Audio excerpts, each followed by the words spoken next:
दोस्तों, आर्यन एक युवा वैज्ञानिक एक दिन जंगल के बीचों बीच एक रहस्यमयी समय वृक्ष खोज लेता है जो समय में यात्रा करा सकता था।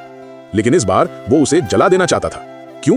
क्योंकि पिछले जन्म में इसी वृक्ष ने उसे प्राचीन आर्यगढ़ साम्राज्य में पहुंचा दिया था, जहां उसकी मुलाकात हुई थी राजकुमारी देवांशी से, जो ठंडे महल से भागी थी।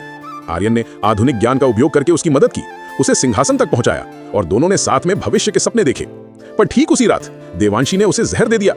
मरते वक्त आर्यन को एहसास हुआ, मैं तो बस उसकी सत्ता का साधन था। पुनर्जन्म के बाद आर्यन ने कसम खाई, अब वो अपने अतीत से कोई रिश्ता नहीं रखेगा। उसने अपना घर बेचने का फैसला किया। रजिस्ट्री के समय वकील ने पूछा, क्या आप सच में 3 करोड़ के भुगतान से सहमत हैं? आर्यन ने बिना झिझक साइन कर दिया। विध्वंस की तारीख तय हुई 7 दिन बाद, लेकिन उसी शाम देवांशी फिर उसके सामने आ खड़ी हुई। उसने मुस्कुराते हुए कहा, मैंने तुम्हारे लिए ये खुद से पर्स कढ़ाई किया है। आर्यन का दिल डगमगाया, पर वो खुद को याद दिलाता रहा, ये वही है जिसने मुझे मारा था। वो उसके साथ आर्यगढ़ महल गया, जहां कभी उसने 7 साल बिताए थे। लेकिन कुछ ही देर में दासी आई और बोली, महारानी, सेनापति विक्रम बुला रहे हैं। आर्यन उनके पीछे गया और हैरान रह गया। देवांशी और सेनापति विक्रम एक दूसरे के बहुत करीब थे। वो टूट चुका था पर कुछ नहीं बोला। 7 दिन में सब खत्म हो जाएगा, यही सोचकर चुप रहा।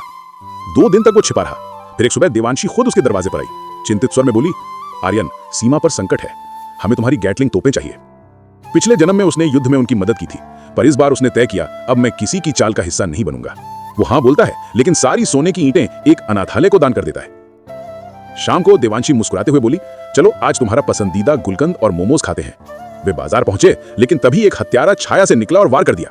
आश्चर्य की बात यह रही कि देवांशी ने खुद को उसकी ढाल बना लिया। खून से लथपथ वो जमीन पर गिरी और आर्यन का नाम बार बार पुकारती रही। आर्यन की आंखों में आंसू थे। उसे याद आया, पिछले जन्म में भी उसने यही कहा था, मैं तुम्हें धोखा